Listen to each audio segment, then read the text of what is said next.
9th is a date to remember in history. In other words, if you call up and get it right, you win a virtual $5 bill. And what's that good for? Not even $5. So they're virtually nothing. It's worth virtually nothing. Okay. But April 9th is a famous date in history. Not a very good date, I might add, but later on, maybe if you're good, I'll tell you finally what it is at the end of the show. Okay. But the Rangers won back-to-back games on Friday and Saturday. They are doing quite well so far. The Giants and the Jets both won yesterday. Wonder of wonders. It's a rarity. No, it's a rarity when the Giants win. I figured it out, Felix. The Giants should have a record. Their actual record is 5-4. Of the 4 losses, there were 3 games that they should have won. The first 2 games, they were winning going into the last minute and a half to 2 minutes of the game, and they blew it. And then that game last week against the New Orleans Saints, where they lost the game with seconds to go on a 47-yard field goal, and they lost 52-49, a heartbreaking loss. But then again, if you're a Giant fan, you sort of get used to that. Well, listen, a loss is a loss. Should have, would have, could have, doesn't matter. Hey, you're not going to get an argument from me. I agree. All right, let's go back. So today is also a day of infamy, isn't it? Why? Crystal? You don't listen, do you? What? I already said that. I said it's a famous day to remember. And if you know what it is, you get a virtual $5 bill, but I'm not going to tell you. You said it was April 9th. I thought it was today. I know. I mean November 9th. I said April. Again, I made a mistake. That's why I didn't know what you were talking about. It's November 9th. Well, it's too late now. He blew it. But no, you blew by saying April 9th. Everybody's thinking about something in April 9th. You know it's not April 9th. Why would I say something about April 9th? I have no idea what you're talking about. I thought you had something else to say. It's Kristallnacht, which is the night of broken glass, when Nazi stormtroopers went around and broke the windows of all the Jewish shops in Germany, and they took the books and they burned the books. Okay. But that was like the unofficial beginning of the Holocaust. And then, of course, we know that in 1939, Germany invaded Poland to break the truce. And that officially started World War II. But also, over the weekend, it seems Dr. Ben Carson is starting to feel a little bit of the heat from being a front runner. Something that all of the politicians get used to. People who are running, said, get used to it. This comes along with the territory of being a front runner, that he has to answer for everything that he put in his autobiography, Gifted Hands. And his excuse is, well, you expect me to remember something that happened 50 years ago? Well, the bottom line is, if you put it in your book, you damn well better remember. Well, he remembered enough. He doesn't have to. I mean, what didn't he remember? They're just things in general. The fact that he claims that he has a pathological problem with his temper, which is nothing that you make light of, because if you have a temper and you can't control it, that's not the kind of person you want as the president of your country, who has his finger on the... Well, I believe he said that when he was a young kid, before he before he turned to God. Well, but there again, he used the term pathological, and if you have a pathological problem, I mean, you don't take a pill and you get better. This is something that you struggle with your whole life. Well, okay, and he supposedly hit his mother over the head with a hammer. I never heard of that one. I never heard of that one. He hit his mother over the head. I didn't hear that one Felix, at all. I heard it all weekend, so I believe you. Hear it, but that doesn't mean it didn't happen. I believe you. He hit his mother over the head with a hammer. He as many times as you're going to repeat it. Attempted to stab somebody with a knife, but the belt buckle got in the way. Supposedly, he rose through the ranks of ROTC in high school very quickly, and when it was expedient for the service academies to admit minorities, he supposedly said he got a scholarship. We discussed this on Friday. To West Point. He was at a dinner with General Westmoreland, and now they say that they don't even know if Westmoreland was there. They also say that he misconstrued the whole story about the offer that was made by some representatives from West Point. What they did was they told him that he should apply and he would definitely get a nomination, all right, because everybody who goes to a service academy is on a 4-year scholarship, okay? But that's what he said in the book, that he didn't. They said that when you read, they said if you actually read it, he said they mentioned to him about a scholarship, and he said he wasn't interested. He never said he was formally offered a scholarship.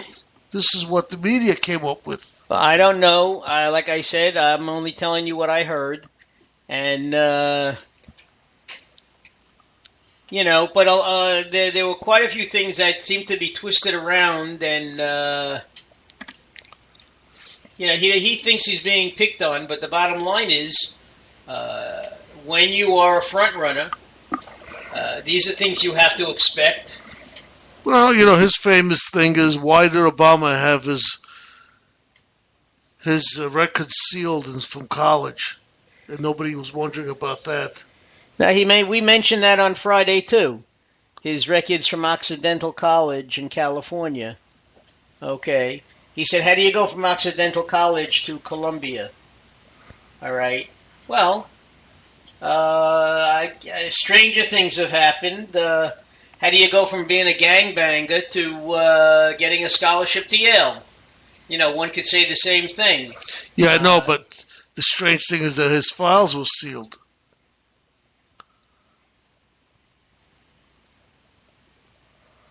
Well, again, we mentioned that. But what happened was when he ran for president, nobody went into those things. No, they did mention that he went to Occidental College. But nobody said his records were sealed? I really don't remember. Okay. We are so quiet here. The number again is 646-595-3275.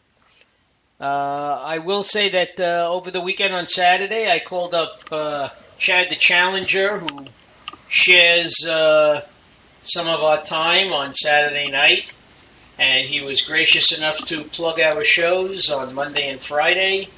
And we plug his show on Saturdays, 10 p.m. Eastern Time. What's the name of his show? 1 million what? 1 million% true? Well, basically, he has a debate more or less with himself. Yeah. Trying to convince people that,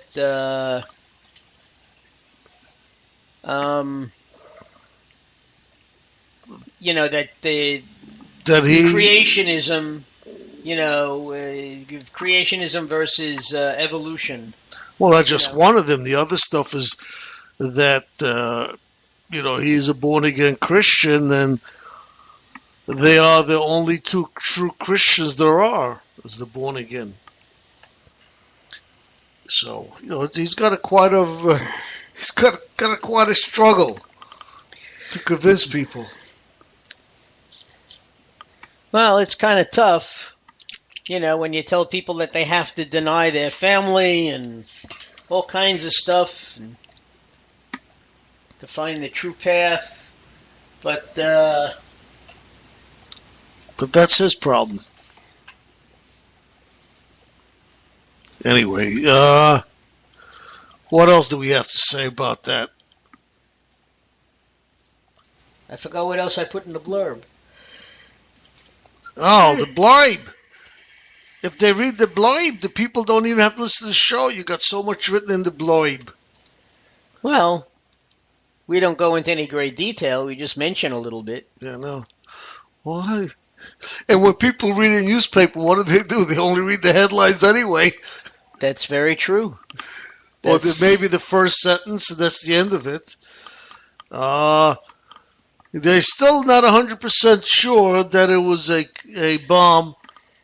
Well, Russia, Putin is being very tight-lipped about this, But right now, they say they're about 90% sure, 99% Well, they said that sure. there was a strange noise just prior to the plane going down. Well, obviously, that strange noise had to be something. It had to be the sound of either the click of a bomb or something. But they say it's a very quiet noise. It's very quiet, which I don't know. I mean, I don't know how these things work, but they say it's a very faint I don't click. Either. They say it's like a faint click. But what that means, who knows? Oh, and Benjamin Netanyahu was in town. Did he come already? Yeah, today. Oh, did they kiss? He was in town today, making nice. He and Obama were making nice with each other. That's what I said. Trying to mend fences, kiss and make up. Yeah. No surprise that over the past year, things have been rather chilly between the two heads of state. Yeah. Netanyahu reiterated the fact that America has no stronger ally than Israel in the Middle East, and Obama basically said the same thing. Yeah. So I guess I can't pronounce his name. Needs some money from us again. No, that has nothing to do with it. Oh, it does. Oh, it's always got something to do with it. Obama never said that he was going to cut off any funds, so I mean that's not even an issue. Yeah. They just wanted to make sure they were on the same page. No, because I did hear somewhere that they were looking for some new arms. But again, you hear a lot of things. Netanyahu. Yes, ladies and gentlemen. Let's see what else we had. So many things. I'm going to go refresh my coffee. I'll be back. So many things, ladies and gentlemen. As you know. And when he says that, that's cue for me to put on eye pluggers and listen to some music. If that's okay with you, ladies and gentlemen, because here's when we put on some people who are trying to make it, and eye pluggers plugs them, and we play them. So let's see what we got here. Let's see what's happening here. Who do we have that we want to listen to? Do we want to listen to more Christmas music? We've been listening to new Christmas songs. And if they're good, we're going to play them again on a Christmas show. This song is sung by Rob Tomorrow. He's from the U.S., and the name of this song is Don't Open Till Christmas. Let's see what Bob sounds like.